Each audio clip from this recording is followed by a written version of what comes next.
ब्राह्मण बनाम समान। मित्रों, राधे राधे।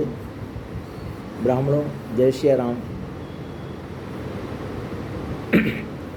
अगर शास्त्र सम्मत माने तो 4 वर्ण, ब्राह्मण, क्षत्रिय, वैश्य, शूद्र। धर्मशास्त्र से माने तो 84 लाख योनि, जिसमें कर्म के गति के अनुसार इस जीवों का जन्म होता है, ऐसा शास्त्र कहते हैं। और कई जन्म अच्छे कर्म करने के बाद तब कोई अच्छे से मनुष्य का जन्म प्राप्त होता है।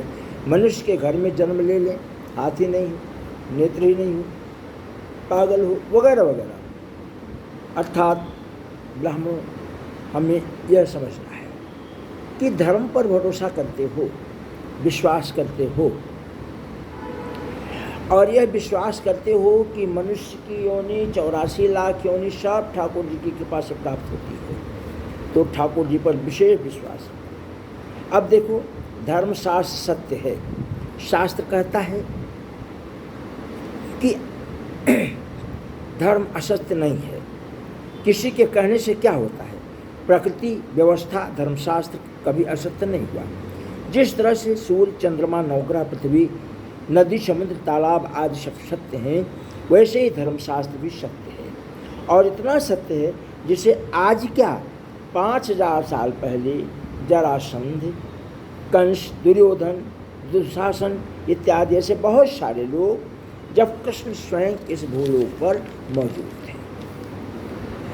और पीछे चले जाइए, त्रेता युग में चले जाइए, सतयुग में चले जाइए, वहाँ भी यही दशाएं हुई हैं जो आज हो रही हैं। इसलिए ब्राह्मणों को घबराने का विषय नहीं है, केवल अपने में सुधार करना चाहिए। तब भी धर्म को ना मानने वाले लोग थे। आज क्या, लोग भगवान से भी युद्ध किए। आज तो केवल रामायण जलाया गया, हमारे ग्रंथ फाड़े गए, तो कौन सी बड़ी बात हो गई। कृष्ण में दम था, बुद्धि थी, सात्विक विचारों को लेकर के चलते थे, ब्राह्मणवादी पुरुष थे, ब्राह्मण पूज्य था उनके लिए। इसलिए इतने बड़े भूलोक पर फैले हुए अनर्थ जो है अधर्मियों का विनाश किया और पृथ्वी पर इन धर्म की स्थापना की, पुनः धर्म की स्थापना की। यही नहीं रुके, उनके लिए आज के नेताओं की तरह अपना पराया नहीं था। एक कथा आती है, कृष्ण के समय बाल गोपालों ने एक जो है दुष्चरित कर्म किया, जिसमें लोहे के तावे के अंदर कपड़ा रख करके पेट पर बांध दिया एक बालक के, और पूछा कि इस महिला की गर्भ में क्या है। तो मैं नाम नहीं ले रहा हूँ, मैं बहुत ज़्यादा इधर उधर नहीं जा रहा हूँ, केवल एक आशय बता रहा हूँ। तो क्या कहा कि भाई इसके पेट में जो है उससे तुम्हारे वंश का विनाश होगा। और जब समय आया तो कृष्ण ने क्या किया, कृष्ण ने कहा भाई आज फला पर्व है और सब लोग, समस्त यदुवंशी यादव वंश के लोग आ जाओ, कोई घर में नहीं रहेगा, सब जल स्नान करो, ऐसा पर्व है। बता दिया ये बड़ा पर्व, सब के सब इकट्ठा हुए और जो तवा था उसको घिस करके डाल दिया गया था, और वही जो है लता के रूप में हुआ, और आपस में वाद विवाद हुआ, झगड़े हुए, और तमाम यदुवंशी उसी में आपस में मारपीट करके और समाप्त हो गए। तो जब कृष्ण अपने ही संतानों का अधर्म जो करते हैं उनका विनाश कर देते हैं, तो आज भी वही कृष्ण है, दूर नहीं है। तो आज भी जो अधर्म के मार्ग पर छल कपट करके राजनीति में जा करके सब कुछ कर रहे हैं, तो हमको विश्वास रखना चाहिए, हम ब्राह्मणों को विश्वास रखना चाहिए कि जिन कृष्ण के बारे में हम कहते हैं भगवान हैं, वो कृष्ण हमारी सुरक्षा जरूर करेंगे, हमारी रक्षा जरूर करेंगे। पर हमको भी अपने विवेक को जागृत करना पड़ेगा। कैसा विवेक जागृत करना पड़ेगा? हमें भी अपने भाव को जागृत करना होगा। अब देखो, तमाम लोग के डिबेट सुन करके मैंने भी विचार किया कि मैं भी थोड़ा सा कुछ लिखूं।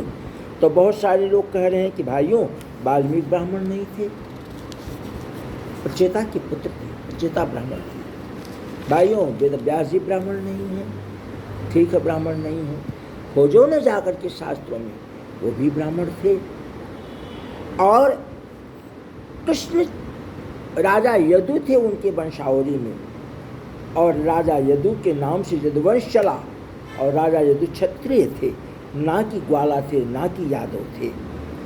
तो बहुत दूर तक खोजने की ज़रूरत नहीं है, जिनको खोजना वो खोजें, हम तो खोजे हुए शब्दों को बता दे रहे हैं। हमें किसी डिबेट पर जाना नहीं, किसी से कोई मतलब नहीं है। मैंने एक अपना भाव व्यक्त किया, किसी के समझ में आए तो इस भाव को अपने जीवन में उतारे। और क्या हुआ कि खोजने वाले खोजें, तब उनको पता चलेगा कि सत्य क्या है। अब देखिए आज का विषय, क्या ब्राह्मणों के अलावा भी अन्य वर्ग के लोग कथा व्यासपीठ पर बैठकर कथा कर सकते हैं? तो शास्त्र के अनुसार नहीं, क्योंकि यह विषय गंभीर है। इसलिए यदि हमें एक अच्छा समाज लेकर चलना है तो चार भाई हैं और चारों के विचार अलग अलग होते हैं। यह प्रकृति की व्यवस्था है। कोई जो है महाज्ञानी होता है, कोई ज्ञानी होता है, कोई मूर्ख होता है। मेरा मतलब कि एक मानव जन्म लेकर के एक बड़ी सर्विस के लिए, एक मनुष्य भूलोक में जन्म लेता है, एक अच्छी सी सर्विस पाने के लिए, अच्छी सी पढ़ाई करने के लिए, अच्छी सी नौकरी करने के लिए, अच्छा साधन व्यवसाय करने के लिए रात दिन एक करता है, तब कहीं जा कर के उसको सफलता मिलती है। और यदि उसके भाग्य में रहता है तो सफलता मिलती है, नहीं तो बड़े बड़े कथावाचक, बड़े बड़े विद्वान बेचारे, उनको कोई पूछता नहीं है ना। तो इसलिए बहुत ज़्यादा इसमें डिबेट पर जाने की ज़रूरत नहीं, बहुत ज़्यादा मंथन करने की ज़रूरत नहीं है, केवल अपने कर्म को बदलने की ज़रूरत है। तो जब हमारा कर्म यह है कि 4 बजे उठ करके और नित्य क्रिया वगैरह करके संध्या बंदन करते हैं, तो हमारे कर्म इतने आसान भी नहीं हैं।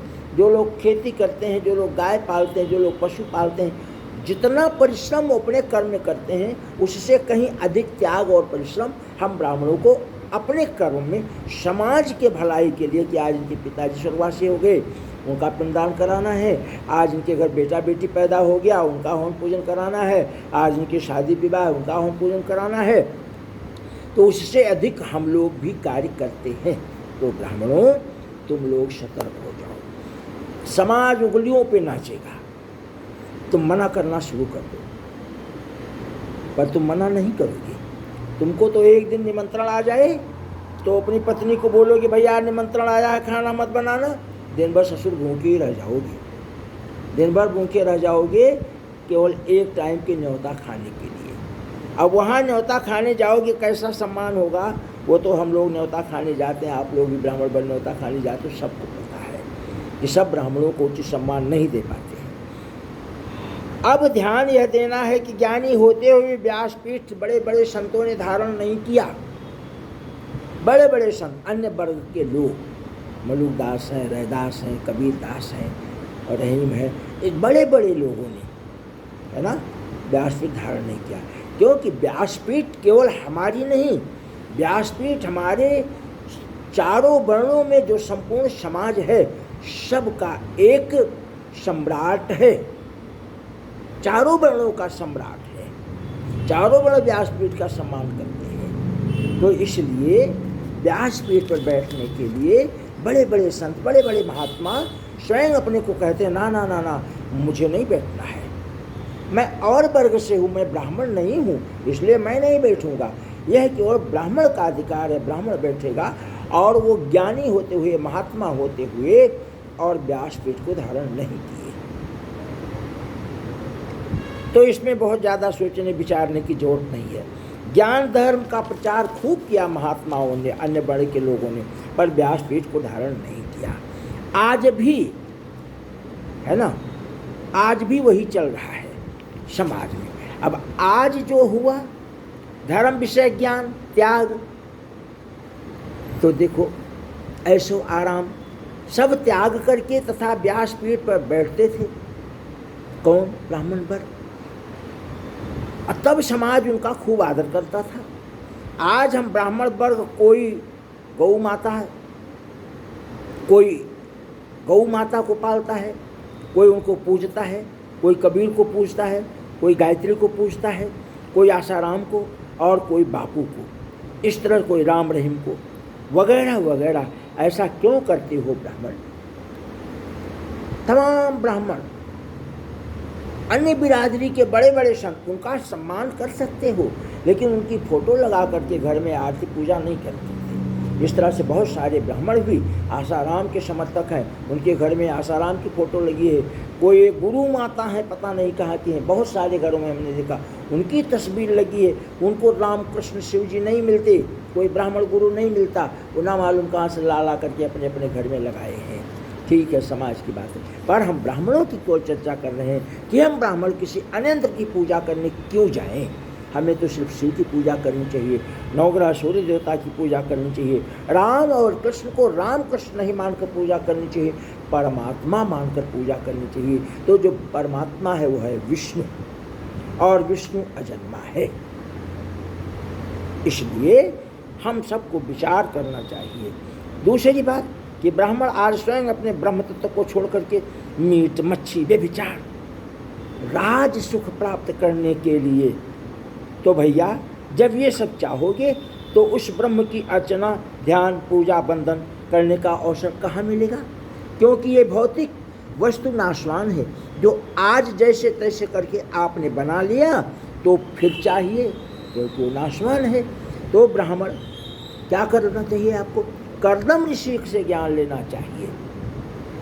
कथा करते हो पर गाड़ी चाहिए BMW, बड़े धर्मशाला बनाओगे, बड़े अस्पताल बनाओगे, किसके लिए बनाओगे? आप अपने बाल गोपालों के लिए 7 पीढ़ी की व्यवस्था करके आप भी जाना चाहते हो बड़े बड़े धनपतियों की तरह। तो फिर जब भाई इस तरह से करोगे तो जब कर्दम ऋषि को देखो, दधीच को देखो, जो जंगल में रहे लेकिन देश के लिए, समाज के लिए क्या नहीं किया। कर्दम ने भी देवहूति से शादी की, राजा की पुत्री थी, और आज की तरह जब वो भी हनीमून मनाने गए तो मानसिक जहाज की व्यवस्था हो गई, सारी सुख सुविधाओं की व्यवस्था हो गई। तो हम क्यों हो गई? क्योंकि वो भगवान का जप तप करते थे, संध्या वंदन ध्यान कीर्तन भजन करते थे। और आज हम क्या करते हैं? नहीं निर्वाह कर पाते। भगवान 24 अवतारों में आते हैं। ब्राह्मण बंधुओं, इस सारे प्रपंचों से दूर रह करके, इन प्रपंचों में ना पड़ करके, स्वतंत्र और धर्मनिष्ठा बना करके समाज में पेश करो, समाज में पुनः अपने को स्थापित करो। आज ब्राह्मण को लोग अपमानित कर रहे हैं, क्यों कर रहे हैं? धर्म ग्रंथ छीन रहे हैं, क्यों छीन रहे हैं? वही लोग पुनः पांव पर सिर रखकर आशीर्वाद लेंगे, दौड़ करके आएंगे, अपने कर्म को सुधारो। जो कहोगे वही लोग पुनः सुनेंगे जो आज दुत्कार रहे हैं। पर ऐसा ना करके हम भी राजपद के लिए, नाम के लिए, सुख के लिए, जिह्वा सुख स्वाद के लिए मरे जा रहे हैं।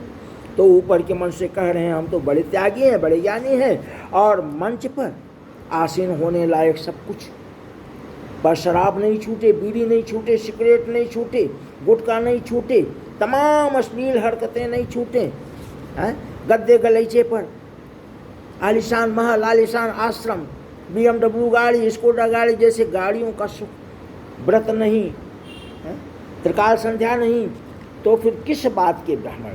ब्राह्मण के वंश में जन्म तो हुआ है, पर कर्म तो राक्षसों के जैसा। समाज की बड़ी कृपा है जो ऐसे ब्राह्मणों को भी नमस्कार करते हैं। यही क्या कम है? इसलिए ब्रह्म कर्म करने वाले ब्राह्मणों, तुम कौन हो, क्या हो और वर्तमान में कैसे हो? अपने को त्याग की भावना में ला करके ब्रह्म तत्व के साथ व्यासपीठ पर बैठो, जगत में सबका कल्याण करो, सब अपने आप सुधर जाएंगे। हॉस्पिटल बनाना, धर्मशाला बनाना, ये सारे कार्य क्यों करते हो? इसलिए जनता जनार्दन के धन से बना अस्पताल, धर्मशाला इत्यादि किसके सुख के लिए करते हो? अपने वंशजों के सुख के लिए करते हो। तो जब भैया व्यापार करोगे तो भाई अच्छा बुरा घाटा मुनाफा सब सुनना पड़ेगा। अब करना क्या चाहिए? अपने दोनों पैर को देखो। एक थे स्वपच भक्त, हम ब्राह्मणों को करना क्या चाहिए? एक थे स्वपच भक्त, जाति से मोची थे, अपने दोनों पैर को उल्टा लटका करके बेर के पेड़ में भगवान की तपस्या आराधना करते थे। महाभारत हुआ और महाभारत के युद्ध में जब यज्ञ किया गया, पांचों पांडवों ने किया, तो घंटा स्वयं बजना चाहिए, नहीं बजा तो ब्राह्मणों को बुलाया गया। ब्राह्मणों ने कहा भाई इसी क्षेत्र में एक स्वपच भक्त हैं, जाति से मोची हैं, वो बेर के पेड़ में अपना पांव उल्टा डाल करके सिर नीचे करके तप करते हैं, उनका निमंत्रण नहीं हुआ इसलिए घंटा नहीं बजा। उनका निमंत्रण लेने गए राजा महाराजा, पांचों पांडव राजा थे उस समय के, पर स्वपच भक्त ने मना कर दिया। उन्होंने ये विचार नहीं किया ये राजा हैं, उन्होंने कहा कि 1000 यज्ञ का फल जो मेरी झोली में दे दे, मैं उनके यहाँ प्रसादी ग्रहण करूँगा। पांडवों ने विचार किया कि मैंने तो एक भी यज्ञ नहीं किया, इनको 1000 यज्ञ का फल कहाँ से दे दूँ। निराश होकर के चले गए। बड़े गौर से इस बात को सुनना। महारानी आई द्रौपदी और उन्होंने भी यही बात कही, तो कहा कि देखो तुम्हारे पति लोग आए थे, ऐसी ऐसी घटना घटी, तो देवी जी 1000 यज्ञ का फल जो मेरी झोली में दे दे, मैं उनके यहाँ भोजन प्रसादी करने के लिए तैयार हूँ। तो बड़े भाव से कहा, धर्म के साथ कहा, शांति से कहा, स्वपच भक्त की मर्यादा को देखते हुए कहा कि आपके ग्रंथ में कुछ लिखा है। आपके ग्रंथ में क्या लिखा है कि संत मिलन को जाइए तज ममता अभिमान, ज्यों ज्यों पग आगे बढ़े कोटि के यज्ञ समान। ब्राह्मणों, जब तक तुम्हारे पास कोई इस भाव से नहीं आए तब तक उसके दरवाजे पर मत फटको। उसके पिता मर जाए, उसके बेटी बेटा हो जाए, उसके बेटी बेटों की शादी विवाह हो जाए, कुछ भी हो जाए, उसमें हाथ मत बटाओ। स्पष्ट कर दो कि मेरी ये दक्षिणा होगी और तब मैं जाऊंगा। बिना दक्षिणा लिए मत जाओ, पर अपने कर्म को सुधारो। तब जब हमारे देश की महारानी 5 साल पहले आकर के स्वपच भक्त का सम्मान करती है, तो हमारा सम्मान क्यों नहीं होगा। पर हम अपने को उस लायक बनाएं, हमें सीख लेनी चाहिए। न्योता आ गया तो क्या करते हैं, न्योता आ गया, पत्नी को बोलेंगे ओ पत्नी देवी न्योता आया हुआ है, मत बनाना भोजन है। 2 रोटी खाने के चक्कर में विचार नहीं करते हो कि जिसके यहाँ से न्योता आया वो कौन है कौन नहीं है। आज शहरों में यही व्यवस्था हो गई, तमाम सारे लोग, बैरवा जैसे लोग जो अधिकारी हो गए, कुछ और हो गए, शहर में मकान बना लिया, अब अपने को ठाकुर लिखते हैं। बैरवाना लिखने के बजाय अपना गोत्र लिखते हैं, बैरवा अपना गोत्र लिखते हैं, अपने ब्राह्मणों को भी खिलाना चाहते हैं अपने घर के अंदर। तो हम ब्राह्मणों को जब तक ये समझ नहीं आएगा कि हम किसी के घर नहीं खाएंगे, खाएंगे तो कब खाएंगे, शुद्ध भोजन होगा, शुद्ध व्यवस्था होगी, मान सम्मान होगा। और 1000 यज्ञ का फल मांगा था, तो जरा सोचिए कितना खर्चा होने के बाद तब 1000 यज्ञ फल प्राप्त होता है। तो हम ब्राह्मणों 100, 200, 500 पर किसी के घर क्यों भोजन करें। रात दिन जब तक करके फिर अपना फल जा करके 2 रोटी खा करके उनके घर अपना फल दे करके चले आओ। मना करना सीखो, अपने में थोड़ी सी मजबूती लगाओ, थोड़ा सा अपने को मजबूत समझो। मजदूरी कर लेना, पर बिना मतलब में किसी के घर खाने नहीं जाना। और वर्तमान समय की स्थिति के अनुसार तो अपने को राजी कर लो कि हम किसी के घर खाने नहीं जाएंगे जब तक हमारी मान मर्यादा नहीं होगी। इन सब बातों को ध्यान रखते हुए ब्राह्मणों, डिबेट पे मत जाओ। डिबेट पे जाते हो, वहाँ जिनको बोलने की भी तमीज़ नहीं है वह भी आपको उल्टा सीधा बोलते हैं। इसलिए ब्राह्मणों, डिबेट पर मत जाओ। आपस में ब्राह्मण लोग अपने अपने गांव में इकट्ठा मीटिंग करके ये तय कर लो कि हमको समाज अगर ऐसा कह रहा है तो अब हम किसी के घर ना किसी के बेटा बेटी की शादी कराएंगे, ना किसी के पितरों मरो प्रांत में जाएंगे, ना किसी के घर जो भी कर्म करते हैं हम ब्राह्मण वर नहीं जाएंगे, ना किसी के घर कथा कहने जाएंगे। कथा कराने के लिए हमारे क्षत्रिय बंधु, गुप्ता बंधु, ब्राह्मण बंधु कम नहीं है। अपने ही बारे में करो। जो तुम्हारी प्रतिष्ठा का ध्यान नहीं रखता उसके यहाँ कथा करने क्यों जाते हो। तो इसीलिए जाते हो कि राजभोग चाहिए, त्याग नहीं चाहिए। अब राजभोग एक बार की बात तो है नहीं कि ईंट डाल लिया पेट में, उसकी सुबह शाम जरूरत है। तो त्याग करोगे राजभोग का, भौतिक सुख का, तो अपने आप लोग सुधर जाएंगे, रास्ते पर आ जाएंगे और पुनः तुम्हारी मर्यादा स्थापित हो जाएगी। इसलिए हे बड़े बड़े संत महात्माओं, हे ब्राह्मणों, अपने कर्म पर ध्यान करके।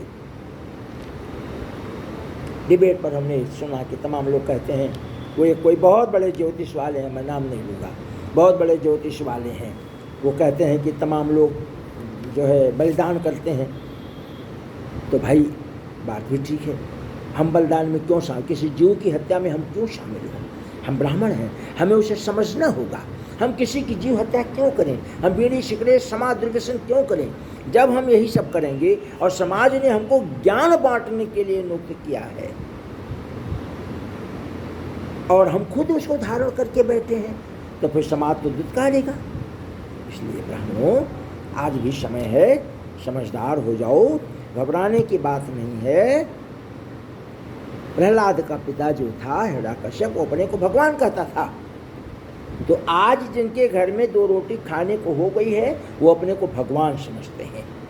उनके लिए कोई ब्राह्मण नहीं है, कोई भगवान नहीं, कोई गौ माता नहीं है, कोई माँ। जो अपने माता पिता के मान सम्मान नहीं कर पाते हैं, वो हम ब्राह्मणों का क्या सम्मान करेंगे? इसलिए ब्राह्मणों, अपने में आ जाओ, अपनी मर्यादा को विशेष ठोस बनाओ, जगत वापस तुम्हारी चरणों में आ जाएगा।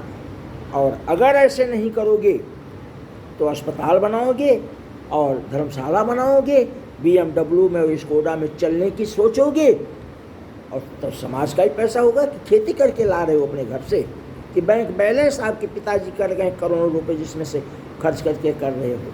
ना ना, समाज का ही है। तो जब आप समाज के हिसाब से नहीं चलोगे, नियम धर्म का पालन नहीं करोगे, तो दुत्कारे जाओगे। इसलिए ब्राह्मणों, अगर मेरे कथन में कोई कमियां होंगी तो मैं क्षमा प्रार्थी हूँ, क्षमा मांग लेता हूँ। पर मैं फिर ब्राह्मण समाज को ये कहूँगा कि अपने को बदलो, समाज आपको कह नहीं सके कुछ। जय भारत, जय भोले शंकर, जय ब्राह्मण समाज।